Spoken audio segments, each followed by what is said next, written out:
नीतीश मोदी की दोस्ती में पड़ी दरार, एनडीए छोड़ेगा जेडीयू। बीजेपी नेताओं की बयानबाजी से जेडीयू नाराज। नीतीश कुमार विधानसभा भंग करने का कर सकते हैं ऐलान। मई जून में ही हो सकते हैं बिहार विधानसभा के चुनाव। नीतीश कुमार ने हाल ही में प्रगति यात्रा की। प्रगति यात्रा के दौरान उन्होंने बिहार की जनता के मन को भी टटोला और इसके बाद जो रिपोर्ट नीतीश के पास आई है उससे जेडीयू में खुशी दिखाई दे रही है। दरअसल कहा जा रहा है कि जेडीयू नेताओं के सर्वे में बिहार की 243 सीटों में से जेडीयू 120 से ज्यादा सीटों पर सबसे आगे दिखाई दे रही है। इसके बाद से ही जेडीयू के अंदर चुनाव को लेकर तैयारियां तेज हो चुकी हैं। दावा किया जा रहा है कि नीतीश कुमार ने 120 सीटों पर उम्मीदवारों के नाम तय कर लिए हैं, जबकि एनडीए के अंदर कहा जा रहा है कि बीजेपी नीतीश की पार्टी को 90 से ज्यादा सीट देने को तैयार नहीं है। ऐसे में जेडीयू की तरफ से अलग चुनाव लड़ने की तैयारी भी शुरू हो गई है। वैसे नीतीश कुमार इस समय कांग्रेस पर भी नजर रख रहे हैं। जिस तरह से कांग्रेस बिहार में कन्हैया कुमार को सक्रिय कर रही है, पप्पू यादव, लालू और तेजस्वी यादव के खिलाफ वो बयान दे रहे हैं, उससे नीतीश भी अपनी रणनीति को नए सिरे से बनाते दिख रहे हैं। और अब जिस तरह से बीजेपी नेता विवादित मुद्दों को हवा दे रहे हैं, उसके बाद कहा जा रहा है कि नीतीश कुमार अब बीजेपी से दूर जाने का मन बना चुके हैं। वो पलटी मारेंगे या नहीं, इसका फैसला 1-2 महीने में ही हो जाएगा। अगर नीतीश पलटी मारते हैं तो वो पहले विधानसभा भंग करने की सिफारिश राज्यपाल से कर देंगे। नीतीश कुमार समय से पहले यानी मई जून में ही बिहार के विधानसभा चुनाव करा सकते हैं, जबकि बिहार में चुनाव अगर समय पर होते हैं तो ये चुनाव अक्टूबर-नवंबर में होंगे। ऐसे में अब सभी की नजरें एक बार फिर नीतीश कुमार पर टिकती दिख रही हैं। तो कैसे नीतीश कुमार बीजेपी की बढ़ाने वाले हैं मुसीबत, और क्यों वो बीजेपी से बताए जा रहे हैं नाराज, आज हम अपनी इस वीडियो में करने जा रहे हैं इसी मुद्दे पर चर्चा। तो वीडियो को आखिर तक जरूर देखें। बिहार की सियासत में सुगबुगाहट चल रही है कि क्या नीतीश कुमार पलटी मारने वाले हैं, और अब इसके संकेत भी मिलने लगे हैं। वैसे इस बात के संकेत तो पिछले साल के आखिरी से ही मिल रहे हैं, लेकिन नीतीश कुमार लगातार ये दावा भी कर रहे हैं कि वो अब एनडीए में ही रहेंगे। नीतीश कुमार के बयानों के चलते बीजेपी के नेता ये मान रहे हैं कि नीतीश कहीं नहीं जा रहे हैं। वैसे ये कहा जा रहा था कि फरवरी की शुरुआत तक बीजेपी के अंदर भी बेचैनी दिखाई दे रही थी कि नीतीश पाला बदल सकते हैं, और यही कारण था कि बिहार के सीएम नीतीश जहां भी जा रहे थे, बीजेपी का एक वरिष्ठ मंत्री उनके साथ साई की तरह चिपका रहता था। नीतीश के हर बयान का समर्थन किया जा रहा था। बीजेपी हाईकमान ने अपने सभी नेताओं को सख्त आदेश दिए थे कि ऐसा कोई बयान नहीं दिया जाए जिससे नीतीश को पलटी मारने का मौका मिले। लेकिन जैसे ही ये साफ हुआ कि नीतीश कुमार के पलटी मारने की संभावनाएं खत्म हो गई हैं, बीजेपी हाईकमान ने नीतीश पर दबाव बढ़ाना भी शुरू कर दिया। सबसे पहले तो बीजेपी के अध्यक्ष जेपी नड्डा पटना पहुंचे और उन्होंने नीतीश कुमार से मुलाकात की। वैसे नीतीश ही नड्डा से मिलने पहुंचे थे, नहीं तो इससे पहले जब नड्डा पटना जाते थे तो वो ही मिलने के लिए सीएम आवास पहुंचते थे। लेकिन पिछले महीने नड्डा से मिलने के लिए नीतीश को जाना पड़ा था। बीजेपी के दबाव में नीतीश को मंत्रिमंडल विस्तार भी करना पड़ा।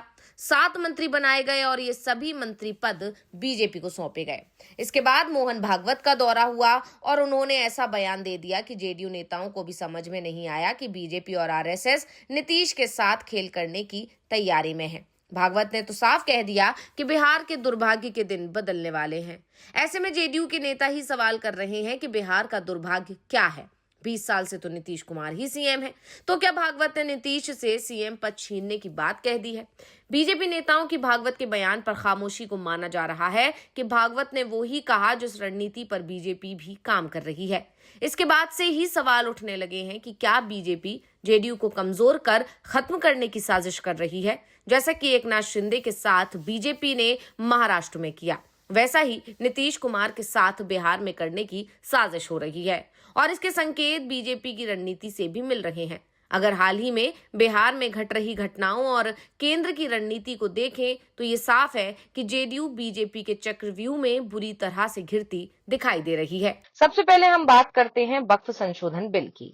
ये तय माना जा रहा है कि मार्च के आखिरी सप्ताह में इस बिल को सरकार संसद में पेश करने की तैयारी में है।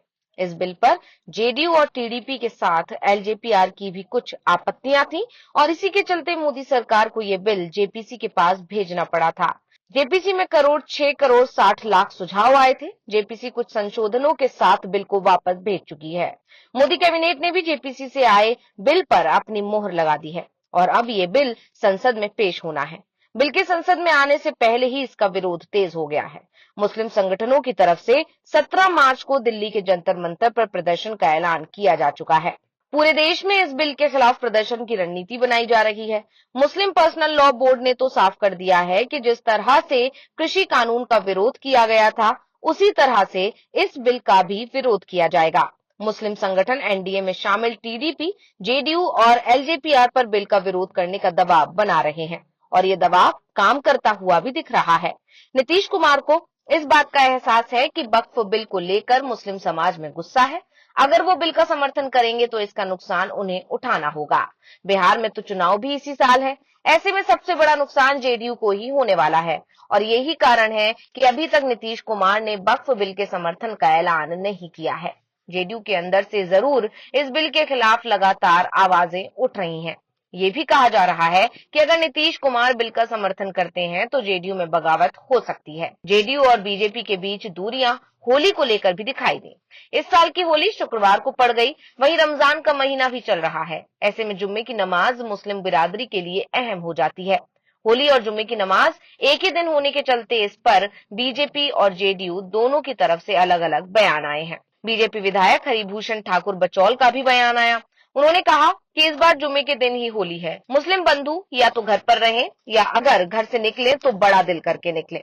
अगर कोई रंग अबीर लगा भी दे तो उसका बुरा ना माने। निश्चित रूप से हमारी मांग सही है। जुम्मा साल भर में 52 होते हैं, जबकि होली एक ही होती है।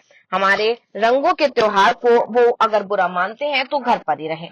बीजेपी विधायक बचौल के इस बयान पर जेडीयू की तरफ से बिहार सरकार में मंत्री जमा खान ने भी जवाब दे दिया। उनका जवाब सामने आया। जमा खान ने कहा कि हम ऐसे बयान का कतई समर्थन नहीं करते हैं। मुस्लिम भाइयों से अनुरोध है कि अगर होली के दिन आपके कपड़ों या शरीर पर कहीं रंग गुलाल कुछ पड़ जाए तो उसे नजरअंदाज करें।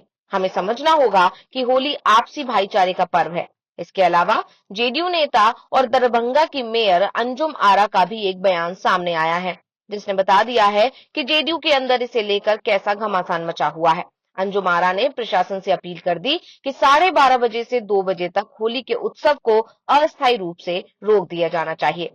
तो रिपोर्ट आपको कैसी लगी हमें कमेंट करके अपनी राय जरूर दीजिएगा। इसी के साथ वीडियो को लाइक करें, वीडियो को शेयर करें और चैनल को सब्सक्राइब करना ना भूलें।